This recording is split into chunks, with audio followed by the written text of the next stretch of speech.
Welcome back to the Track Limit Podcast. We're here in Crater Club Studios. Wrapped up Japan Grand Prix late last night for us. I'm joined by my co-host. Hello, brother. Hello, brother. How are you guys doing?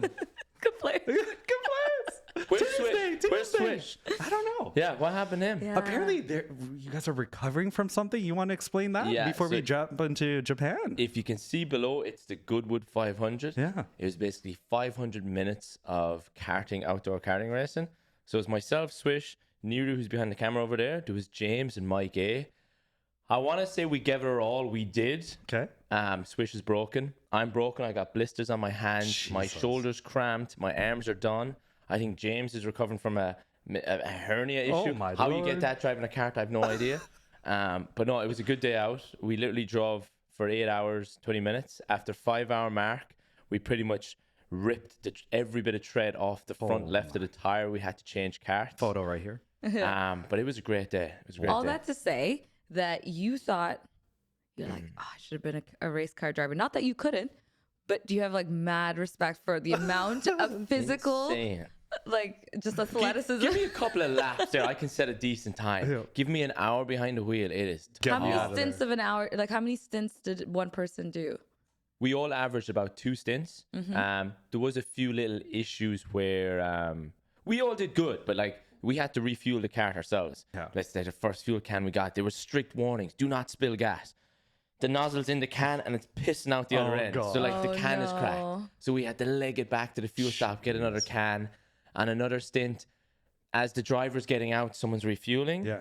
We took the can out, started the car, he pegged it, and we forgot to put the fuel cap in. That was actually the race suit we borrowed from you, and there's a nice stench of gasoline off that. And Yeah. it's somewhere in the dumpster right now. Yeah. Yeah, that's actually crazy. You didn't get flagged? Like you were, So, do we know? We did have one incident where we touched the barrier that we weren't supposed to touch, 10-second penalty. But people, like, they were handing out penalties left, right, and center. There was no track limit violations. Hey. Hey. Well, I mean, you brought the track limit. Yeah, exactly. And no, other than else, that was clean. We kept a clean race. Wow. So we're calling out Swish. Yeah, honestly, I want to say it on record, I'm a bit disappointed. I don't know why you couldn't make it. Yeah, genuinely. We're all sore. Did he even watch the race? He did. I He don't- did. He did? Oh, he stayed up for the race. He did. He did. Oh, that's probably yeah, why. He slept super late. We all did. He's soft. He's yeah. so soft. I mean, the last few races have just not been optimal for anyone watching in North America or Eastern Yeah. or It was 1 a.m. West. It was 1 a.m. race for Yeah. us. Yeah. next I mean, week West Coast loved it because it was like 10 a.m. Yeah. You Yeah. can still go out and enjoy the race. Yeah. We took the brunt of it Yeah, for sure. next week won't be, or next race won't be any better. So it's it actually won't worse, be no? until 3 a.m. Miami. next week. 3 a.m. Okay, no, that one we're waking up in the morning. I don't know if I can stay up. To be honest, I watched the race this morning at Yeah. 6 a.m. I had a good night's sleep. Yeah. It I worked. I wasn't on social media, so I feel like I didn't really. Yeah. It was the same for me. I wasn't really engaged on, like, it wasn't ruined for me, and Yep. so I don't know. I would have loved to stay up at 11 p.m. I was just like, I can't even keep my eyes open. So what do we think of the race? Give us a download. You go first. I know we have contrasting opinions. Yeah. Oh, yeah. Because you were saying well, let me see. Yeah. Let me say what I thought. I thought it was pretty good race. Like I watched the entire thing. It was a race that didn't have as many red or yellow flags, so that the strategy was really more about tire management and the pit stop strategy. And I thought that was really interesting. There was so much movement in the mid pack, especially. And there's a lot of overtaking, and the turn one was just so entertaining. And I really didn't expect much going into the race for Daniel Ricciardo, and he really didn't deliver. And so, yeah, like I really enjoyed this race, and it's a really nice racetrack. Just too. on the Daniel Ricciardo thing, where are we siding with? Was it Daniel's like he wasn't aware of Albon? Was it a driver mistake? Was it just unlucky incident? Like, No, I don't think it's luck. I mean, Wait. unlucky. Unlucky. Yes, yeah, I don't think luck had to do with it. Yeah. As in, like, he definitely squeezed and like didn't give enough room for Albon and then clipped him. So Daniel's at fault is what we're saying. That's my opinion. Yeah. Let's see. I think it's more 50-50. I just felt like there was too much commotion happening where he saw, like, you can tell on his onboard, he looked left. He saw Stroll behind him. And he's like, okay, well, I'm going to sweep more out so I can get a clean exit into that corner. And I don't think he anticipated a third car being behind. But he was beside him. there from the beginning. Like Albon was there for a good amount of time. But Ricciardo was ahead, so he's gonna think that Alex Albon is gonna brake to go. Yes, like which has happened in a lot of racing incidents.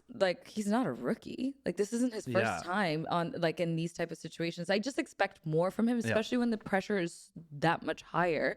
And everyone, including the camera, the camera person, is always panning to Liam every time. Daniel has Liam is like, put me in coach, put me in coach. Maybe it is the pressure though that made him do that, because he's like, well, I'm not giving up that spot because then I'm gonna lose 2 positions off the start. So he made that move. So going back to my point I made last week or 2 weeks ago, I think he is really choking under this pressure. He's getting frantic and making callous mistakes or decisions that they're not risk adjusted. Yeah. The risk was far too high to be doing what he was doing this morning in Don't Japan. forget, it's opening lap as well. It's chaos. It's easy to sit and be like, oh, well, he could have done this and that. I think it was very unfortunate. He has a different appreciation now that he's been in a single seater. He's like, oh yeah, he's like, you should have seen my first turn yesterday. We were elbows out. But no, I think it was unfortunate because Albon was inside, and as much as you were saying like, oh, maybe Albon should have braked, because it was you have to go far right to get the nice left-hander. Daniel did veer right. He should have left space for Albon. Yeah. There was no because space. Albon got so badly squeezed. There was nothing he can do. Yeah, it was either the grass or. But what a misfortunate few weeks for the Williams team.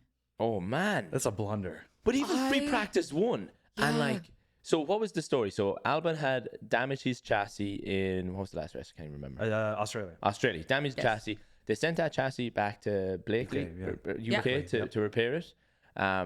They repaired the chassis, but then they took Logan's chassis, put it in Albon's car, or they just gave Albon Logan's car, and gave Logan the damaged chassis. Free practice won. He punts it into the wall, and they're like, let's hope it's not broken. It seems there was new components on the car as well that they couldn't repair. Front wing, because he damaged it. Yeah. That is... And now this one is going back again to UK before China to get and fixed. They don't have a spare chassis until Miami, so there's another. So that's actually it's Miami's after China, so it's not that far away. But still, it just seems to be they've always had James has always talked about their manufacturing issues and stuff, but to be in this situation where the drivers have caused or they've gone through an accident. It's just really unfortunate because they're really stuck. They have nothing else to do, and so they could run the risk of only having one car on the track again next week or 2 weeks. I don't know when. And apparently, it's not Williams is not the only team on the grid that is going through the same issue. I think Alpine and Kick or Sauber is also having only 2 chassis available for the race weekend. So what did you think of the race before we get so into it? Yeah. So I kind of agree. Yes, there was a lot of overtakes. There was a lot of stuff happening on track. But I think what happened was after red flag, there was a beautiful restart that took place. By the time DRS was enabled, everyone was already out of the DRS range of everybody. Checo was within DRS. He did. In the first stint, yeah. No, second stint. He was in DRS. When DRS was on, to Max, he just couldn't. No, he was not. He was 1.1, and then he kind of came in for a little bit, and then he just it was never happening. I think it was just these cars can't follow each other. And I think that was the whole point of these regulations. And we're seeing more and more races where they literally can't follow each other. I disagree. At the end, when Alonso, George, and was it Alonso's playing and Piastri? That was the DRS. Yeah, so I'm saying they were following each other, and they were because of the DRS. Of course, yeah. I'm saying they are closer than they were maybe 2 years ago. We're getting closer and closer to having a much more tighter race. I think it's Max, and Max is just on a different planet. No, you can't even count him. Right? Obviously, we always think he's going to be P1 except last week. So I do think the mid-pack is actually pretty competitive outside of the ones that we mentioned. Alpine has... doing well. Haas are okay, but Alpine, Kick. Williams, and Kick, Sauber, they're the 3 that are really struggling. The rest are actually pretty close. And I think Ferrari is actually really very, very good. I think they would probably I would say Red Bull and Ferrari at the top 2, and then the rest are kind of bunched up together. Yeah, I expect, you want to say Mercedes, they're kind of falling off a little bit. They're 4th in constructor.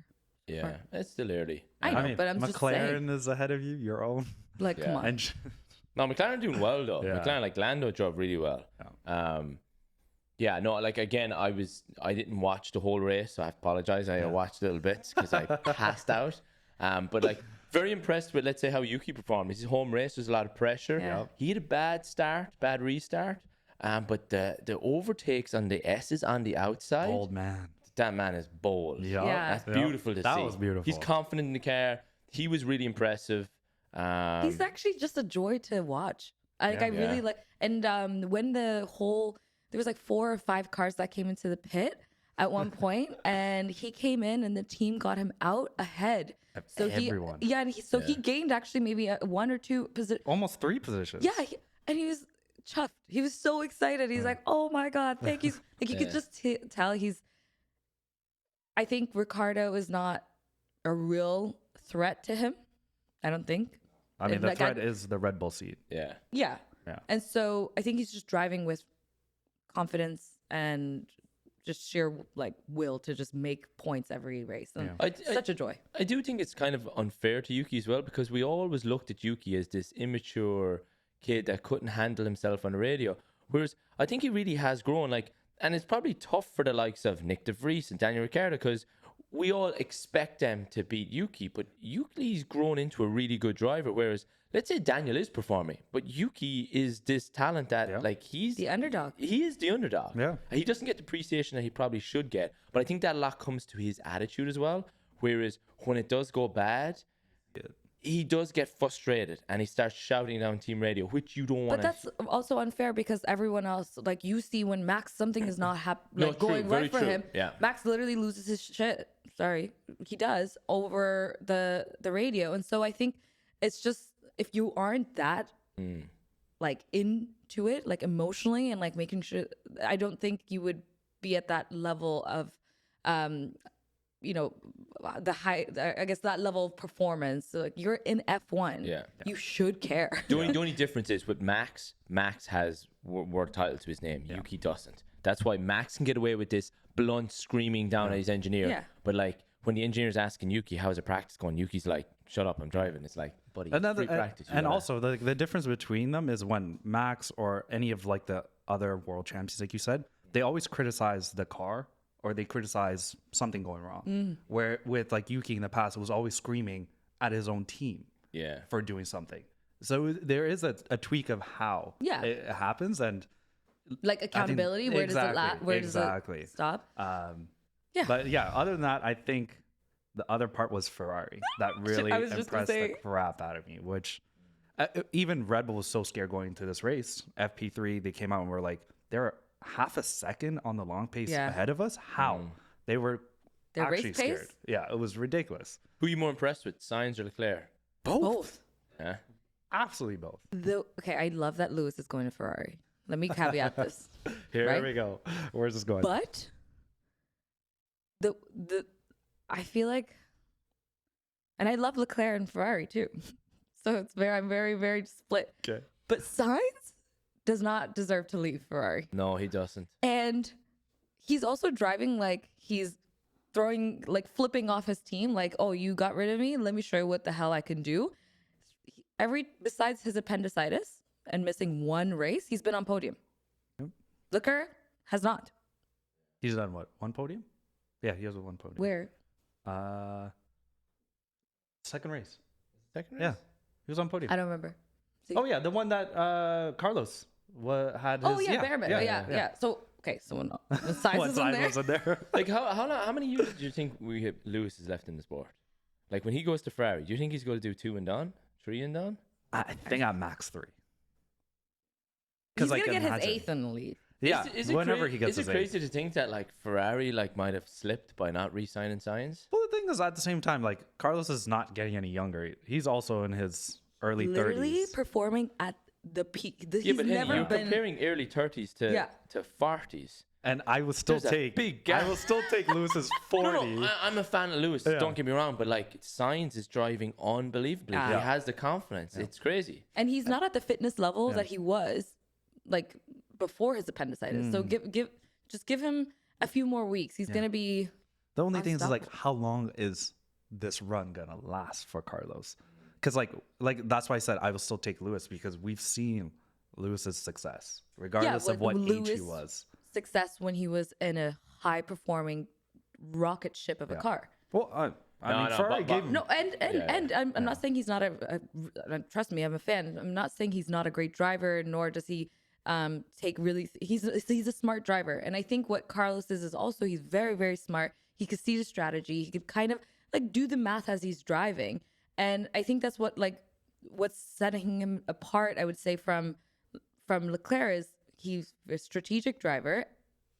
He has a really reliable car right now, so. Yeah, if you were to put him in another reliable car and he continues to drive this way, yeah, I think this will be a consistent. He doesn't choke. He's very calm. He's just like he's smooth. Yeah, I don't know, because we can say the same thing in 2022 when they gave him a reliable car, because for the first half of the season, Ferrari was untouchable, and they gave it. No, it wasn't strategy. He had so many fumbles that year.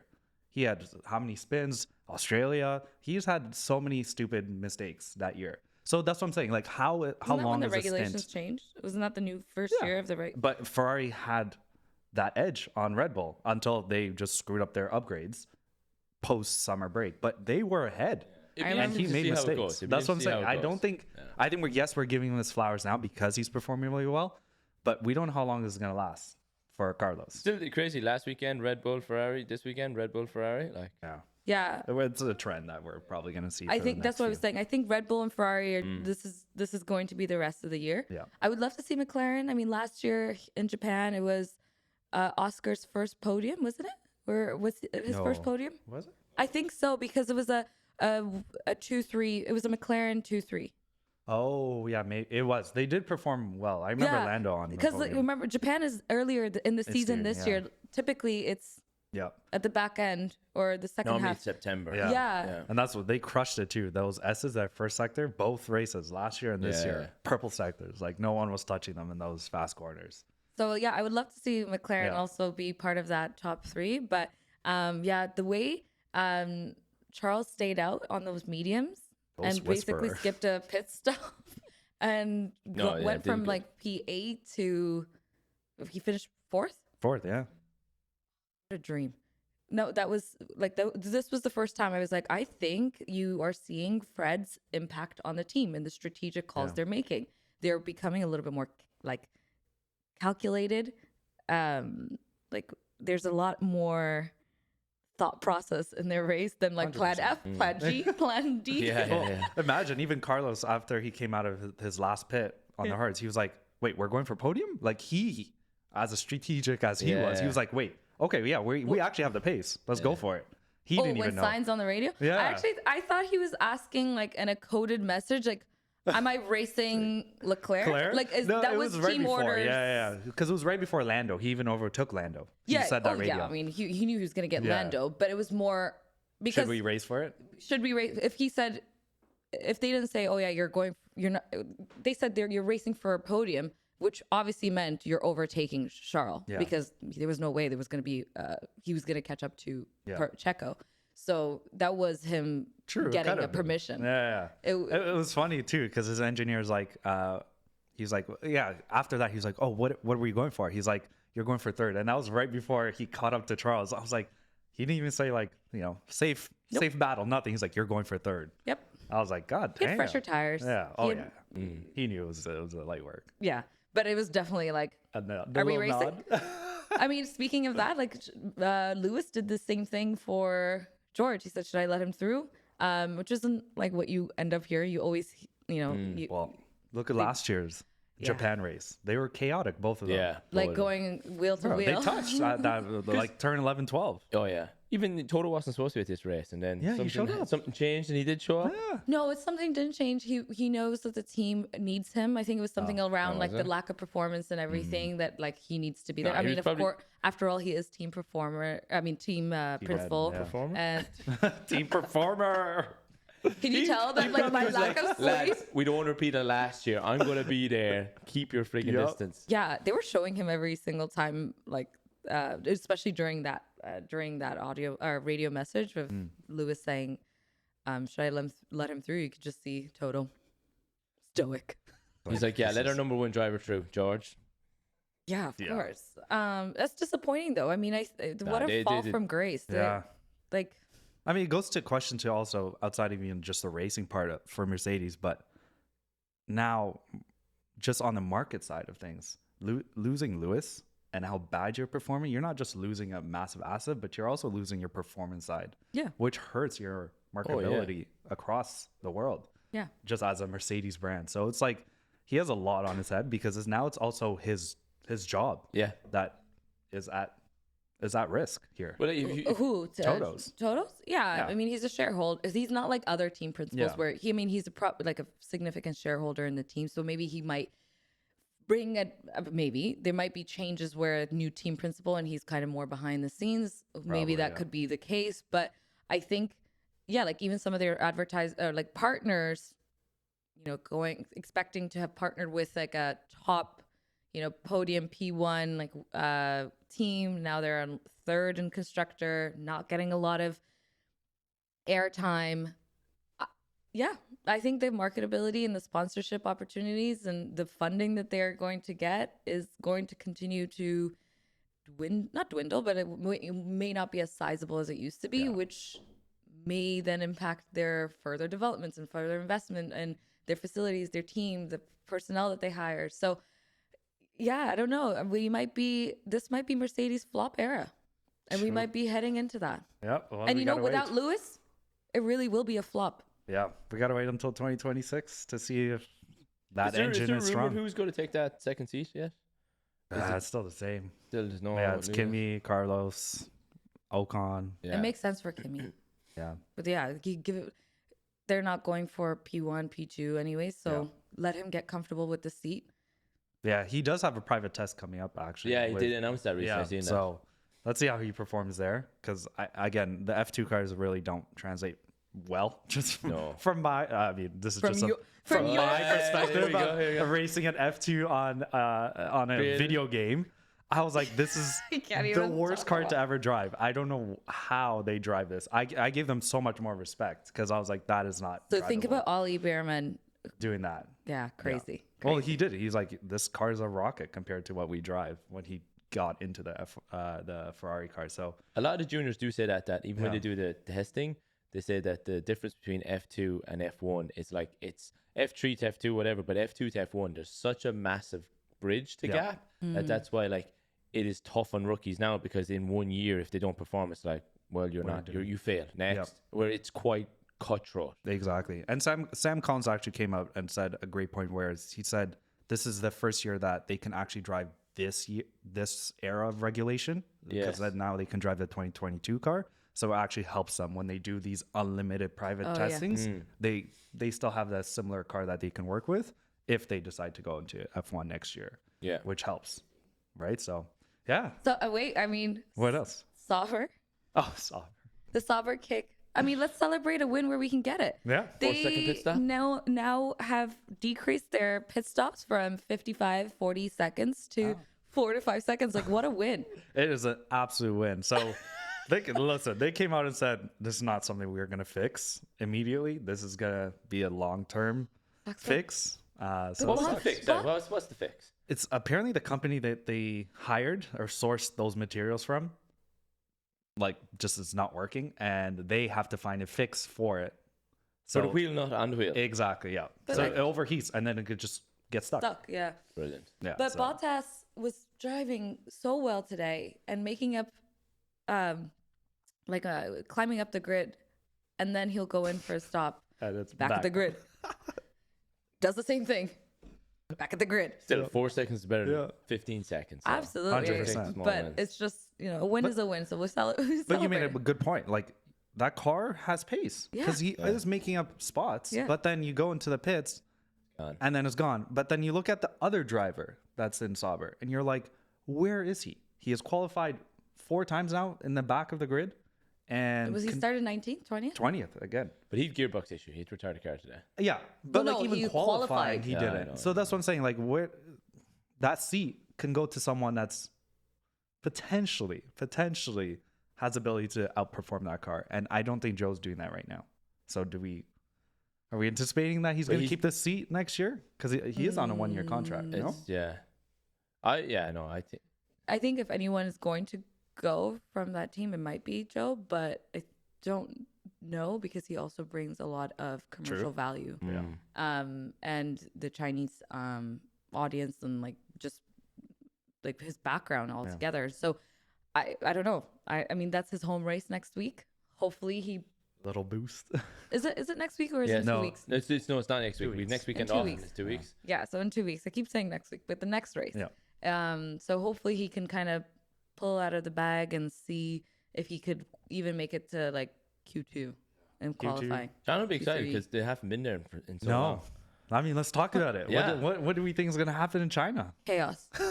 It is a sprint race weekend too. Chaos. Which is bonkers. I can't believe they did that. Why do you think chaos? I'm confused about it. None of the cars, no one's been back with this new regular, like the new car that we're in. It's been 2019, 2018. Yeah, but the track hasn't changed. You know the track hasn't changed, but most of the, like, Piastri's probably never driven but they there. have the Sims. They can... Yeah, I understand that, but it's sim and being on the... I just think it might be more exciting because there's just they haven't raced there in 5 years. And so I might foresee a couple more yellow flags or incidents on this race than we did in Japan, and I think that might make for an exciting kind of movement on the grid. I mean, you add on that it is a sprint weekend where you only get one practice. Oh yeah, on one a practice, track 1 you hour. haven't raced in 5 years. You gotta go. That's a problem waiting to happen. People are not going to get the right setups. It is going to be a chaos Then race. think about this. Most like Williams, they don't have a spare chassis. So you now, if you bin the car, it's over. There's a couple of like fast speed sections there as well where you are like there's quite a lot of downforce and it's sweeping turns. So let's say if the car did get unsettled, but there's a decent enough runoff areas. Yeah. But whoever's got a good because you would need low downforce because there's a straight there that's insanely long. So if Williams still have the top end speed, they don't. They're not anymore. No, not this year. It's like it's like Haas.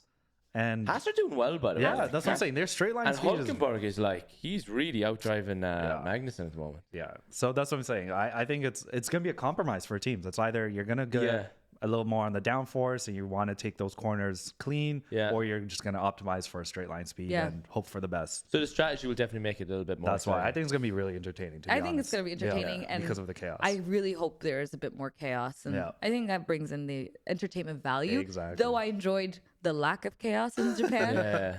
I do, and hopefully for watching it at 3 a.m. I need something to keep me awake and alert. 100%. It's called coffee. Well, it's called Max DNFing, like he did in Australia, but honestly, not even him DNFing. Just competitive. Yes. Yeah. I honestly thought, like, going back to Japan, I thought Checo was gonna do something this weekend because of how strong he performed. He was good all though. weekend, he was good, right? So I was like, you know what? He's relaxed, eh? Yeah. He's like, that's what he said chill. at the beginning of the I season. know. I was like, he has no stress now. He knows he's not gonna get that P1 anymore. He's just racing to be the best in that car. But he's also kind of weirdly knows that his seat is up for grabs as well. Yeah.